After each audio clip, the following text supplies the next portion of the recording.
오늘 본문은 사도 바울이 재판받는 내용입니다. 예루살렘에서 가이사랴로 호송되었어요.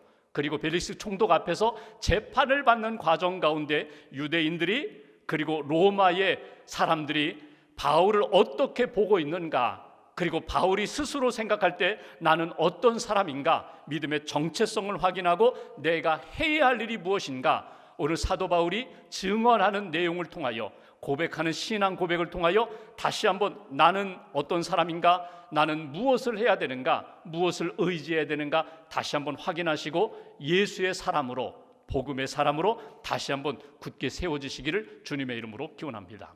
본문 1절 말씀을 제가 봉독하겠습니다. 닷새 후에 대제사장 아나니아가 어떤 장로들과 한 변호사 더둘로와 함께 내려와서 총독 앞에서 바울을 고발하니라. 가이사랴에 왔어요. 그리고 벨릭스 총독 앞에서 재판을 받는데 지금 여기 더둘로라는 변호사를 유대인들이 오늘 아나니아 제사장이 고용해서 고발하는 내용이에요. 그 고발하는 내용이 5절과 6절에 나타나 있습니다. 5절, 6절, 2절 함께 봉독하겠습니다. 우리가 보니 이 사람은 전염병 같은 자라 천하에 흩어진 유대인을 다 소유하게 하는 자요 나사렛 이단의 우두머리라. 그가 또 성전을 더럽게 하려 함으로 우리가 잡아싸우니. 5절과 6절에 보면은 고발하는 내용은 세 가지입니다. 바울이 이런 사람이기 때문에 고발합니다. 이제 처벌해 주십시오. 이 사람 죽여 주십시오. 오늘 더둘로 변호사가 검사격으로 바울을 이제 고발하는 그런 내용 세 가지예요. 바울이 어떤 사람이라고요? 전염병 같은 사람입니다. 전염병 퍼뜨리는 사람입니다. 또 하나 나사렛 이단의 우두머리입니다. 대장입니다. 또 하나 성전을 훼손시킨 사람, 성전을 더럽히려고 했던 사람이기 때문에 이 사람은 마땅히 벌을 내려야 합니다.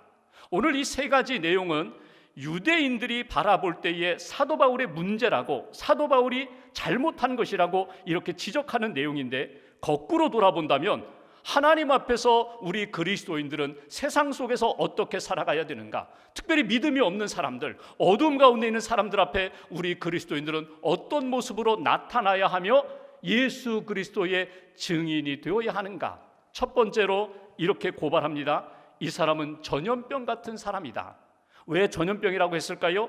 그대로 두면, 방치하면 모두 이 병에 물든다는 거예요. 이 병에 감염된다는 거예요. 예수 병에 감염되기 때문에, 잘못된 길을 걸어가기 때문에 이 사람은 척결해야 합니다. 어디서든지 소요를 일으킨다는 거예요. 예루살렘에 바울이 가면 예루살렘에 소동이 일어나고, 안디옥에 가면 안디옥에 소동이 일어나고, 어느 도시에 가든지 바울이 가는 곳마다 소동이 일어났기 때문에 이 사람은 전염병 같은 존재입니다. 이 사람을 끊어야 합니다. 없애야 합니다. 이것이 오늘 더둘로 변호사의 증언입니다. 고발하는 내용이에요. 여기에 대해서 바울이 변론하는 내용을 한번 들어볼까요? 벨릭스가 바울 너도 한번 너의 입장을 한번 밝히라고 하자 그가 11절 이렇게 밝힙니다. 제가 보겠습니다.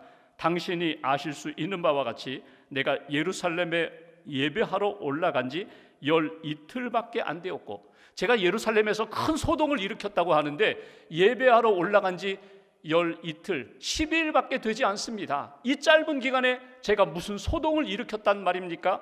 12절에 보면은 내가 성전에 있든지 회당에 있든지 시장에 있든지 사람들과의 만남과 모임에서 문제를 일으킨 적 있습니까? 문제를 일으킨 것을 본 사람이 있습니까? 아무도 없지 않습니까? 저는 그렇게 전염병 같은 존재가 아니라고 사도 바울이 강하게 변론하는 내용을 우리가 보게 됩니다. 그러니까 오늘 바울은 예수 그리스도를 믿고 가는 곳마다 복음을 전하고 복음의 증인으로 살아가는데, 유대인의 입장에서는 이것이 마음에 들지 않아요. 유대인뿐만 아니라 로마 정부의 입장에서도 전혀 마음에 들지 않아요. 없애고 싶어요. 그래서 만든 죄목이 이 사람은 전염병 같은 존재라고 그렇게 지목했지만, 사실 이 지목은 믿음이 없는 사람들이 믿음을 가진 사람들을 바라볼 때마다 똑같이 느끼는 거예요. 예수 믿는 사람들은 뭔가 붙들린 것 같아, 뭔가 오염된 것 같아, 뭔가 미친 것 같아. 누구의? 예수에 미친 것 같아, 예수에 오염된 것 같아, 복음에 오염된 것 같아. 이렇게 바라보는 것과 다르지 않다는 거예요. 사도 바울이 오늘 세상 사람들이, 유대인들이 자신에 대하여 전염병 같은 존재라고 그렇게 고발한 내용처럼 이 말씀 속에서 우리가 얻어야 할 신앙적 교훈이 있다는 거예요. 구원받고 하나님의 백성, 예수의 사람이 된 사람은 어떻게 살아야 되는가? 어느 곳에 가든지 누구를 만나든지 어떤 상황 가운데 있든지 우리 안에 있는 예수 그리스도의 복음의 생명력이 나타나야 한다는 거예요. 예수 그리스도의 복음의 능력, 그 구원의 능력, 생명력이 증거되는 그런 역사로 우리가 이 땅에서 살아가야 된다. 이것이 오늘 우리에게 주시는 첫 번째 메시지예요. 내 안에 복음이 살아있기에, 내가 그 복음으로 예수님 믿고 구원받아 하나님의 자녀가 되었기 때문에 어느 곳에 가든지 나는 예수의 증인입니다. 예수 그리스도 복음의 생명력을 나타나는 그런 인생입니다. 자신 있게 표현하고 자신 있게 우리의 삶을 드러낼 수 있는 그런 인생이 되어야 한다.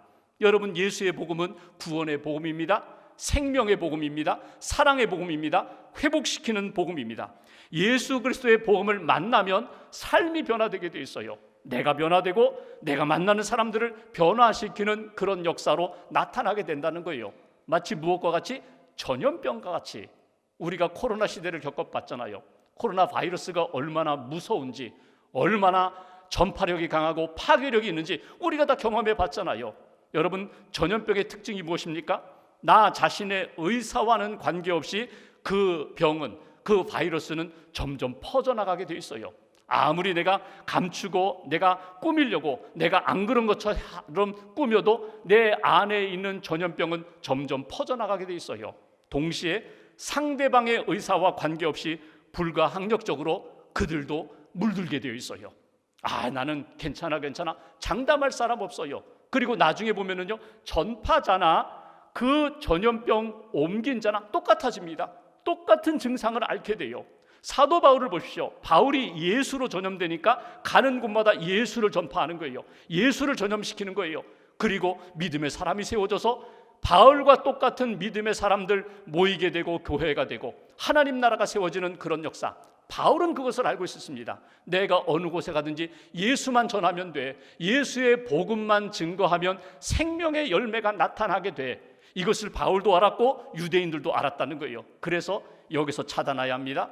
사도 바울이 더 이상 전염병 같은 존재가 되지 않도록 차단해야 된다고. 예수님의 비유를 보면은 천국 비유 가운데 누룩의 비유가 있어요. 가루 섬 아래 누룩 조금이 들어갔어요. 아주 작은 한 줌의 누룩, 효소가 들어갔더니, 이스트가 들어갔더니 하룻밤 지나고 나니까 그 밀가루 반죽 전체가 다 발효되어서 질적인 변화가 나타나요. 모두가 다 변화됐어요. 그러면 그 밀가루 반죽, 발효된 그 누룩 반죽 한 줌 떼어서 가지고 있다가 다시금 밀가루 반죽에 집어넣으면 그 작은 밀가루 반죽 밑떡이 그 속에 들어가서 전부 또 발효시키는 거예요. 질적인 변화를 만드는 거예요. 예수 그리스도의 복음을 영접한 사람들, 예수의 사람들, 영적인 은혜와 능력이 넘치는 사람들은 어느 곳에 가든지 선한 영향력, 복음의 영향력을 반드시 나타나게 되어 있다는 거예요. 내가 원하든 원치 않든, 상대가 원하든 원치 않든 생명의 복음, 복음의 생명력은 반드시 드러나게 되어 있다. 사도 바울은 이것에 분명한 확신이 있었어요. 예수님이 내 안에 오셔서 복음으로 나는 세상을 변화시키는 일에 쓰임받고 있다. 영혼을 구원하고 하나님 나라 세우는 일에 내게 사명을 주셨으니 나는 열심을 다하여 열정적으로 나는 어느 곳에든지 가리라. 왜 우리 안에 복음 증거하는 그런 힘이 없을까? 왜 나는 입을 열지 못할까? 왜 나는 복음을 전하지 못할까? 두 가지가 부족해서 그래요. 하나는 복음에 확신이 없기 때문이고 또 하나는 복음의 열정이 없기 때문에 그래요. 정말 내 안에 이 복음이 나를 살렸고 내게 주신 이 복음이 영혼을 살린다는 확신이 있다면 자신 있게 복음을 전하는 거예요. 그리고 열정을 가지고 다가가고 또 다가가고 포기하지 않고 복음을 전하는 사도 바울 같은 믿음의 인생이 된다. 옛말에 소금 먹은 녀석 물 안 먹겠나 그런 말이 있어요. 소금 한 줌 먹었어요. 그러면 어떻게 해요? 목이 마르죠. 자연히 물을 마시게 돼 있어요. 예수를 영접했어요. 예수를 영접하면 내 안에 계신 예수의 복음이 나를 변화시켜요. 나를 바꿔요. 하나님의 사람으로 그렇게 만들어 가시는 역사. 예수를 영접한 사람이 어느 곳에 가든지 예수의 향기가 나타나고 예수의 능력이 나타나는 그런 삶을 살게 된다. 오늘 바울의 제목이 뭐라고요? 전염병 같은 자. 맞아요. 예수에 물들었고 예수에 전염된 사람이 어느 곳에 가든지 예수를 전염시키는, 예수 그리스도의 복음의 생명, 생명의 복음을 증거하는 하나님의 사람이 된다. 저와 여러분들이 그 은혜와 능력으로 생명의 복음을 증거하는 그런 하나님의 사람 되시기를 주님의 이름으로 기원합니다. 두 번째로 바울이 고발당한 내용이 무엇이라고요? 5절에 보면 나사렛 이단의 우두머리다. 나사렛 이단이라는 말은 무엇입니까?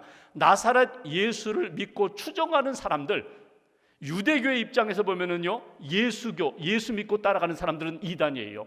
유대교의 입장에서 보면은요, 예수는 결코 메시아 구원자가 될 수 없는데 나무 십자가에 처참하게 달려 죽은 그가 무슨 메시아냐, 무슨 하나님의 아들이냐. 그런데 예수 믿는 사람들은요, 예수 그리스도가 나의 구원자라고 믿어요. 예수님의 십자가가 내 모든 죄를 대속하신 구원의 십자가라고 믿어요. 더 중요한 것, 예수님 부활하셨다는 거예요. 죽지 않고 끝나지 않고 예수님 다시금 살아나셔서 오늘 우리들에게 부활의 산 소망도 주셨고 영생을 주셨다. 이걸 믿고 살아가는 사람들이에요. 그래서 유대교 입장에서 보면은 예수 믿는 사람들은 이단이에요. 다 이단이에요. 끝내야 될 사람들이에요. 로마의 입장에서 볼까요? 로마는 총독을 통해서, 빌라도 총독을 통해서 예수를 십자가에 처형했어요. 그런데 예수 그리스도를 자신들의 구세주로 받아들일 뿐만 아니라 그분이 주님이라고 표현해요. 아니, 로마가 지배하는 모든 땅은 로마 황제 가이사 시저가 주라고 그렇게 유일하게 호칭을 받아야 되는데 예수가 주라는 거예요. 예수가 구세주고 예수가 왕이고 예수가 황제가 된다는 거예요. 그러니까 로마의 입장에서도 이 예수 믿는 사람들을 가만히 둘 수 없는 거예요. 혁명을 일으킬 사람들, 반동을 일으킬 사람들, 그래서 어찌하든지 진정시키고 없애려고 하는 그 마음을 알고 오늘 아나니아가 예수는 그 나사렛 이단의 우두머리입니다. 사도 바울, 저 대장을 없애야 예수교가 무너집니다. 이렇게 해서 고발했다는 거예요. 여기서 우리가 한 가지 주목할 것이 있습니다. 사도 바울이 강조하는 부분이 있어요. 자기를 나사렛 이단의 우두머리라고 하니까 14절 말씀 보실까요? 이렇게 표현합니다. 제가 14절 보겠습니다. 그러나 이것을 당신께 고백하리이다. 나의 신앙 고백은 이렇습니다. 나는 그들이 이단이라 하는 도, 진리, 복음을 따라 조상의 하나님을 섬기고 율법과 선지자들의 글에 기록된 것을 다 믿으며, 나도 창조주 하나님을 믿어요. 구원의 하나님을 믿어요. 구약의 율법도 믿어요. 예언서의 말씀도 믿어요. 다 믿는데 유대교와 뿌리가 똑같아서 다 믿는데 다른 게 있어요. 15절 말씀 한 절 같이 봉독합니다. 그들이 기다리는 바 하나님께 향한 소망을 나도 가졌으니 곧 의인과 악인의 부활이 있으리라 함이니이다. 유대교와 우리 기독교, 예수님 믿는 사람의 다른 점이 있다면 우리는 예수님의 십자가와 부활의 복음을 믿어요.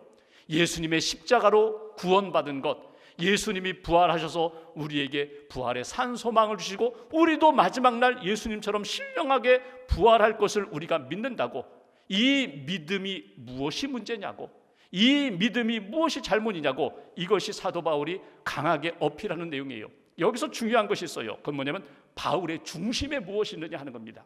유대인들은 율법을 가지고 구원의 길에, 율법을 가지고 하나님이 기뻐하시는 삶을 살고자 하는데, 복받는 길을 찾고자 하는데, 기독교인들은 중심에 예수를 통하여 하나님의 나라를 이루고 예수를 통하여 하나님께 나아간다고 믿었어요. 그러니까 중심에 예수밖에 없어요.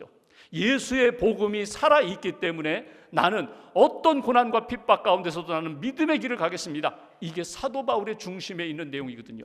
여기 두 번째 중요한 메시지가 있어요. 예수 그리스도를 고백하는 바울의 고백을 통하여 나의 고백을 다시 한번 점검합니다. 내 안에 예수님이 살아계십니다. 나는 예수님을 믿습니다.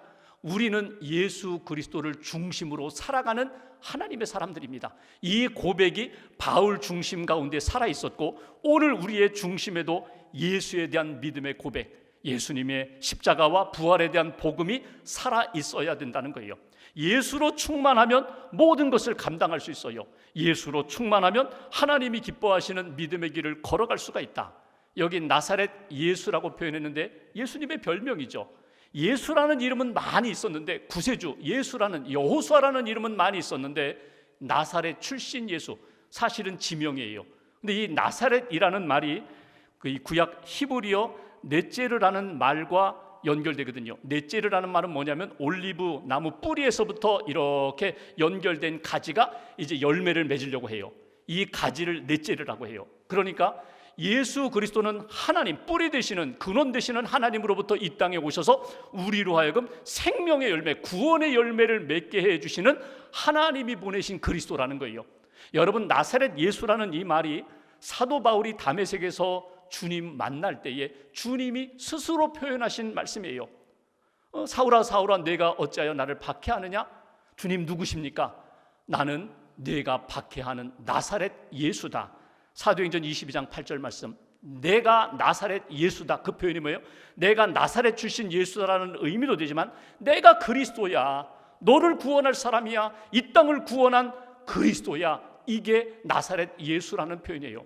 오늘 사도 바울은 이 믿음을 가졌어요. 나는 예수를 나의 그리스도로, 구세주로 믿고 사는 사람입니다.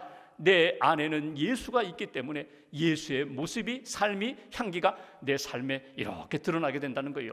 사도행전 11장에 보면은 안디옥에 있는 그리스도인들, 예수 믿는 사람들이 세상 사람들로부터 저 사람들은 그리스도인이야 처음 부름을 받았다고 그러죠. 그렇게 불렸다고 하죠.